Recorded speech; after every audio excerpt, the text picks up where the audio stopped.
So, first of all, good afternoon. Welcome to the Saluting Battery. My name is Julian. Just to tell you who we are and what we do. We are a non-governmental organization known as Fondazione Artnam.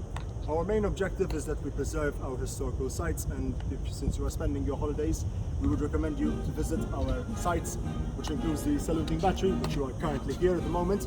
We have the War HQ tunnels, the Lascar swarms 40 meters below us, unfinished bunkers, two other interesting sites we are and Fortuna in Galkar.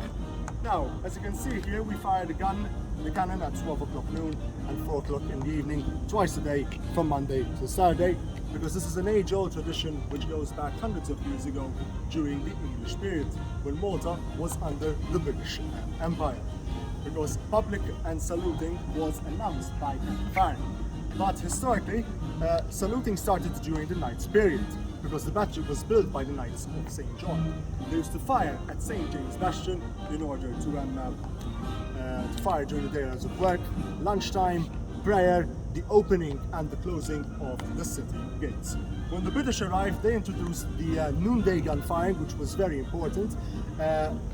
Eventually, they installed the time ball service, which was down here at the Custom House and one at Berche de Castile. There's one in Greenwich. Basically, the ball would go down and eventually they would fire a cannon in order to alert sailors on their ships to make sure that they were perfectly on time by checking their chronometers, the chronographs on the watches. So, we also salute if someone important is coming towards our islands, and even if there's a death or a prince or a queen, we give them salutes as well in order to commemorate their lives, which they passed away. So, what you are seeing here are these 8 guns. These are called a 32-pounder smoothbore breech loader. What does that mean to you? A 32-pound means that they fire a 32-pound caliber shot. Weight of the cannon is about 2.1 tons. Smoothbore breech loader because it's smooth from the inside. It does not have rifling and reloaded from the back. We call this the breech mechanism.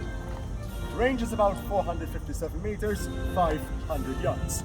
Give or take, if I'm going to fire a cannonball, it will reach until the half of the ground hardened. Historically, the 32-pounder smoothbore breech loaders were designed and built in the 1880s at the Royal Gun Factory in Woolwich, England. So how do we fire and reuse these cannons? So first we start by using this. This is what we call a picker. It is a simple brass stick. I place it directly inside the vent field to make sure that there is nothing inside, because the enemy will try to sabotage them or plant explosives. We open now, it is the breech mechanism. And I take another look just to make sure it is completely empty. Unwanted objects have to be moved. If you want to take a photo from inside, feel free to do so. Alright.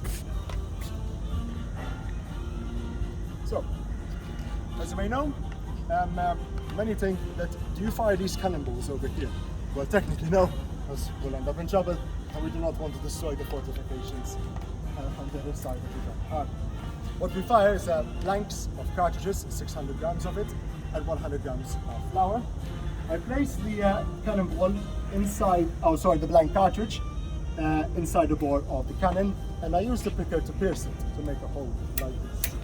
Once that procedure is done, I simply close the breech. Now,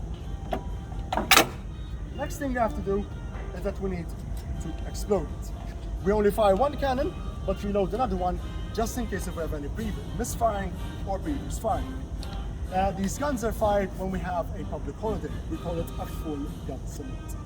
In order to fire, we need these 2 objects. The percussion cap holder, or the trigger, and this is the fuse. Now don't worry, it's not live, so it's perfectly safe, but this is what a live fuse looks like. You have the percussion cap here made out of mercury, and inside the tube it is filled with gunpowder. What will happen if I accidentally drop this? It will create a small spark, nothing serious. Now we have these attached together.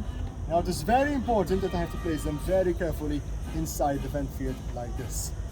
Now, I'm using my hand, so I won't let the trigger fall directly onto the percussion cap. Because if it falls all of a sudden, I would have sparks and burns on my face, and worse to worse, I would go completely blind. So safety here is very important. This is the last thing that we need for the firing. We call this a lanyard. It consists of an iron hook, a rope, and a piece of wood, something very basic. Placing my hand first and placing the hook gently on the trigger.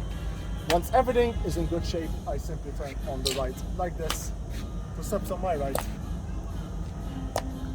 And when they give me the order to fire, I will simply say, noonday gun, fire. Boom. By pulling the lanyard, the trigger will fall directly onto the percussion cap, ignites the gunpowder inside the tube of the live fuse, and explodes the gunpowder inside the bore of the cannon. So that is how the firing procedure works. Just to let you know that these 8 guns are not original, these are replicas, which they were made in England back in 2011 and introduced in the battery in that same year as well. But we do have original cannons from the 19th century. For example, we have these 2 on the corner of the battery, which they are called a 64-pounder smoothbore muzzleloader, designed in 1855 at the Royal Gun Factory in Woolwich.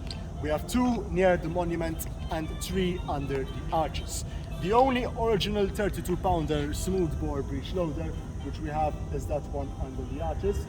We have one from 1848, and these guns are all English, but we have one French 18-pounder gun, which is that one over there. Everything clear, sir? Thank you very much. If you want to learn more history about the space, we have the saluting battery history timeline from 1565 until 2013, and you can see how the space rapidly changed throughout the centuries. Thank you very much for coming. Thank you I very wish you a much. lovely day. Thank you. Thank you, sir.